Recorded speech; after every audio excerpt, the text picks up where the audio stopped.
I don't want to say much of anything else because that's going to delay the time between now and when I can see what he's going to do. So I want to get him out here. So let's have another big round of applause for Suraj Menon, you guys.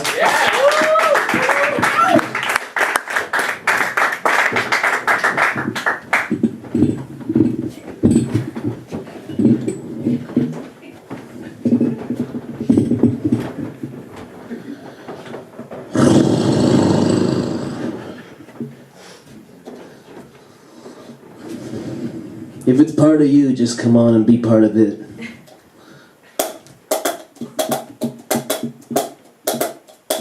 I need love to ease my mind, and I need just one more to call mine. Well, mama said, the kind of love, no, you just gotta wait.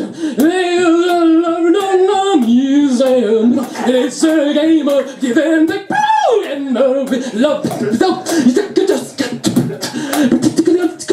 easy. You know how to wonder about how the long it is, but now how many heartaches lasting until I find love to live again. But then I never want to be inside, but there was never one for to be inside because can't hurt with love. No, you just gotta wait. There's love don't come easy.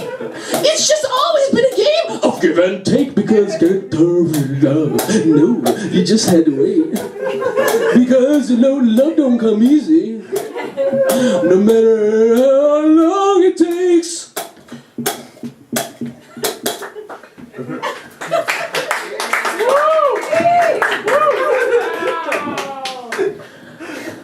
When I finally get around to looking around, I like a certain kind of man I like to see. You know, the kind of man that makes greasy food with his old webbed hands. You know what I mean? His hands are as oily as toys that have been in the garage for a while. There's a man like that in our town. His name was the Burgermeister. He's the best man there is. He one time removed one of his teachers to keep the clientele in his shop the way I like them, sweet and spicy. And you know, everyone in there was that way, except for Everyday Stan. You know, Everyday Stan was no man. He was a boy. 40 years there, Junior. You know, except for the time they spent in jail, of course. You know, Everyday Stan would just sit in the corner. He'd just sit in the corner and, you know, kind of take in everything they were saying, the lewdness. And, you know, he wouldn't be able to escape their, you know, drinking tongues and everything like that. But just sort of waited for what he was hoping to understand to come tapping right on the back of the shoulder, you know. And they finally, of course, one day it finally did. That being that willing to be wrong is just as despicable as being wrong itself. And, you know, it doesn't matter if you're too lazy to swing the hammer. They finally reached one day when Burgermeister Jones smoked another cigarette, wiped the grease off his chin, and then went up to Everyday Stan and said, "A caricature is a wrong thing to waste, boy. We all come out of the same can. That's why I put my sweat and my bone into every one of this sauce just for taste."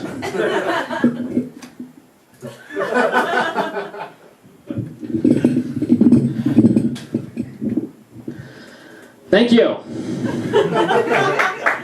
I find that it's best to start every show with music. Music seems to be an easy way to get people's attention. That's why I'm here. My name is David Lynch. I'm a writer, actor, director, and general artist. I play to people on all different levels, and I do art also on all different levels. I'm not here to make you laugh. I'm here to talk about fear. Fear is something that is both ephemeral and eternal. It is something that manifests itself as something silly when we're a child, as ghosts, haunted houses, and jack-o'-lanterns, and becomes occasionally vile and personal as we get older. One man's porno is another man's fear, and one man's fear is another man's porno. When I think of fear, I think of one man sitting in a cafe by himself. He is alone. He is sitting there, and he is contemplating the things that frighten him. The things that frighten him are many and large, and thinking about them only scares him more. The thing that frightens him the most is something quite recent. As he walked into the cafe that day, he looked behind the wall as he walked in and saw a frightening man. The man had long hair and blood on his legs, and he also had a long beard. As he looked at him for a long time, he wondered, what could this man possibly do? The possibilities of this man's evil rooted in him, and he was so frightened. Thinking of this man's face was something he never wanted to do again. He was very terrified. As he sat there and thought about it, he realized what he had to do to face his fear. He sat and looked out into the parking lot and saw the man. He took the man's face and kept it into his brain. And forevermore, the man's image lay in his brain. From that moment, he had faced his fear, and we hoped the fear would dilute over time. The thing that scared him second was money. He saw how people use money, and he doesn't like it. He saw how people used it, and it was boring. Things that were boring to him were frightening. He doesn't like boredom. Boredom was frightening to him. He wondered, because everyone's dream was to win the lottery. Everyone won the lottery, but then he wondered, how are you going to spend that much money? Thinking about how to spend that much money was boring. He didn't know how to do it. He didn't want to do it one bit. It was terrifying to think about how to spend all that money. The third thing that frightened him was ethnicity. There was another thing he thought about, was a Chinese restaurant. As he thought of the Chinese restaurant, 6 Chinese people came outside. There was one man who was the leader of the pack. He sat there and there were 6 Chinese people who sat around him. One of them was his girlfriend. As he talked a long story that was very important to him, but not very important to anyone else. He talked with such enthusiasm and gusto, waving his arms. The story was clearly very important to him and meant a lot. But over time, the people in the audience grew increasingly bored. They did not care what he had to say. Finally, he started to slow down after about 15 minutes, and all the audience was nearly asleep by then. Finally, he stopped. But as he stopped, he suddenly went, and he closed his eyes, and then he moved his arms, and he covered his face, and he went, "Kom ya! Kom ya! Kom sia!" He did a Chinese peekaboo. A Chinese peekaboo to them was very funny. They sat and they laughed for 20 minutes. They thought it was hilarious. This made the scared man very frightened because he didn't understand why they were laughing. Confusion is frightening to him. He never understood why things are the way they are, and that's why he often got confused. Confusion led to fear. Fear was frightening. That was very much the case for this man.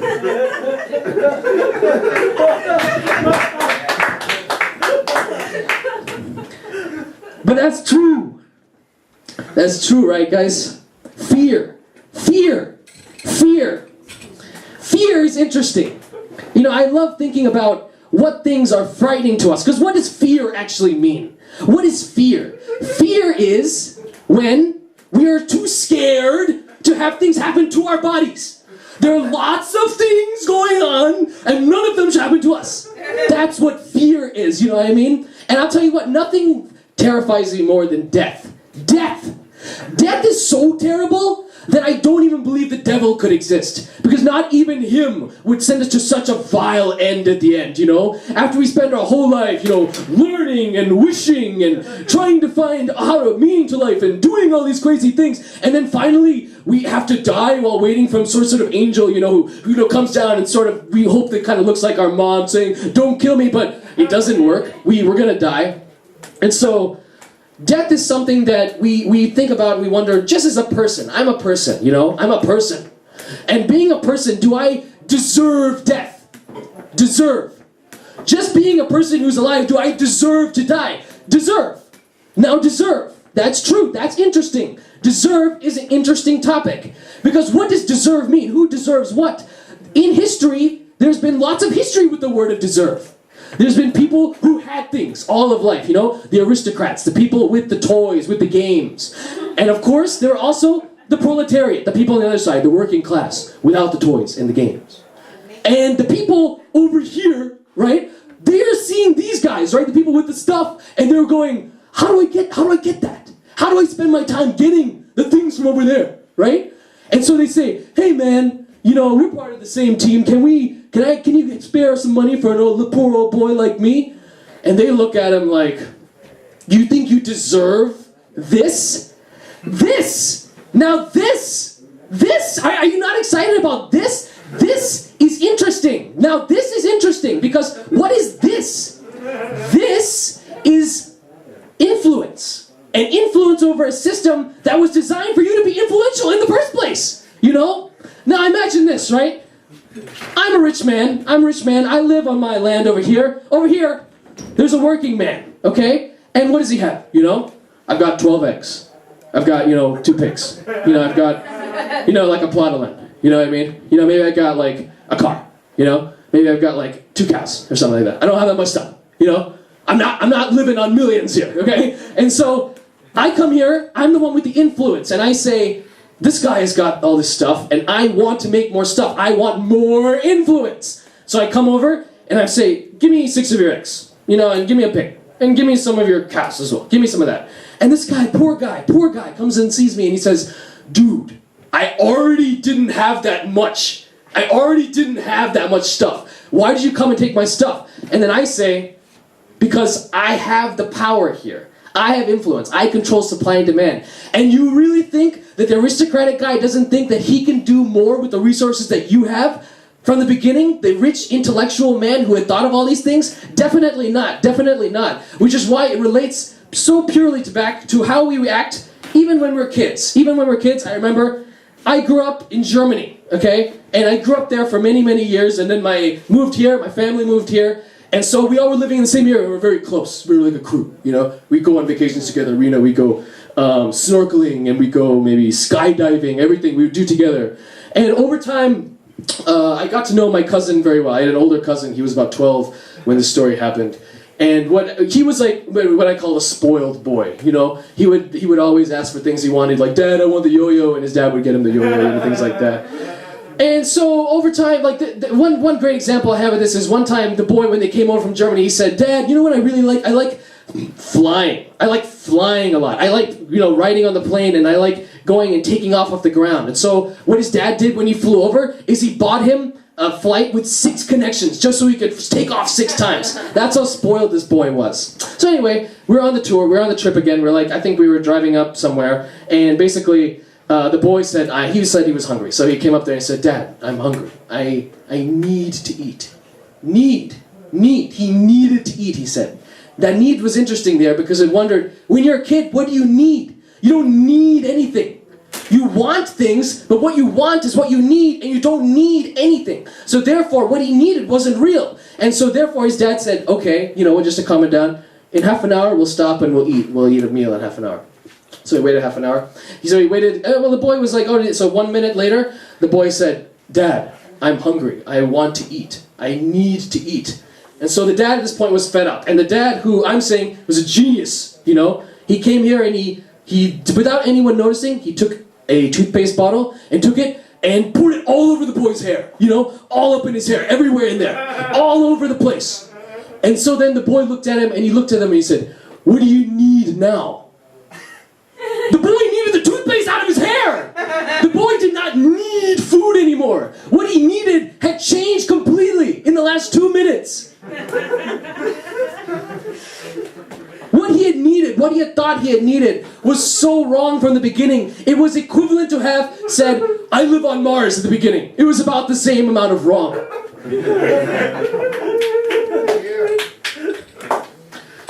Indeed. Indeed. The first mission to Mars. Will you all meet me on Mars? Yeah. Will you all meet me on Mars? Yeah. The first mission to Mars indeed happened in 2116. I was only a little boy at the time. It was many years before this, but I still remember them talking about all the unsuccessful missions. And if my mission is to tell you about the first mission to Mars, then it should be my mission to tell it with all of its gusto and all of its in the right correct facts. So in doing that, let me tell you everything I know. 100 years before then, they had been doing many of these cycles and cycles and cycles. And over time,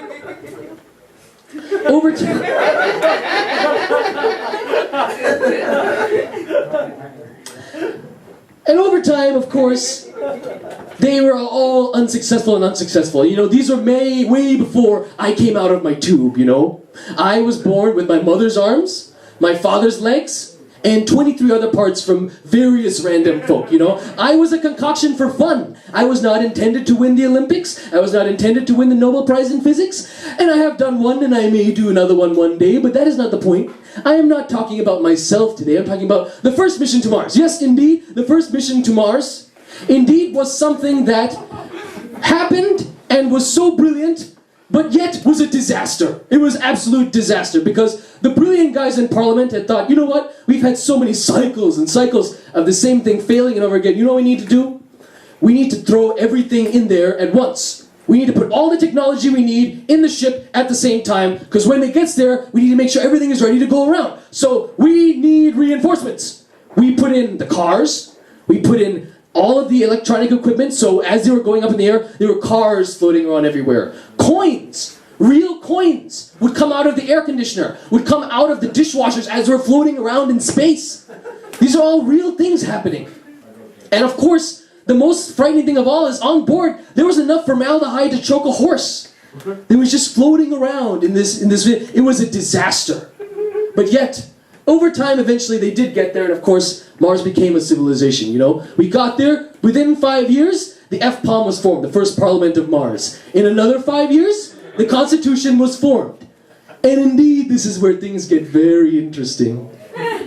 Because the Constitution, I'm sure you guys are very familiar with the World Constitution, with the United States Constitution, you understand those things. But perhaps the Martian Constitution you're not so familiar with, because it is very different in one incremental way. Perhaps you would want to think about one thing. In a barren land, if the subtleties of evil were to exist, do you think things would exist the same way they do now? If in a new place, evil were to be planted at the beginning, do you believe that it would not be evil be your friend long time? Do you guys understand what I'm telling you right now, and perhaps you have guessed perhapsly, is that Mars is ruled by a dictator. I am not him, His Majesty does not wish to have his mane revealed, but one thing I will tell you is that he is indeed not only a genius at wrongdoing, he does do everything wrong, only for himself, if he can, but one thing he is very good at doing is coming up with the games and culture and the skills for people in a new world, in a new life.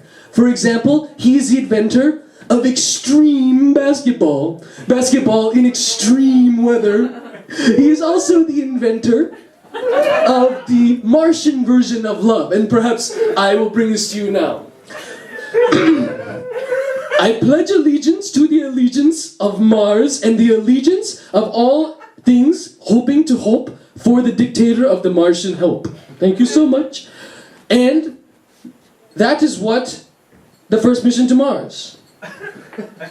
But really, love was always much more complicated, for example, my wife, she likes different movies, I like certain movies, my wife likes different movies, sometimes we watch different TV shows, and I don't know what to do because, and then she enrolls kids in dance class, but I don't know how to dance, my skills are not good with my feet, so I don't always know what to do, you know what I mean, so... You guys understand when I fucking feel the best, though?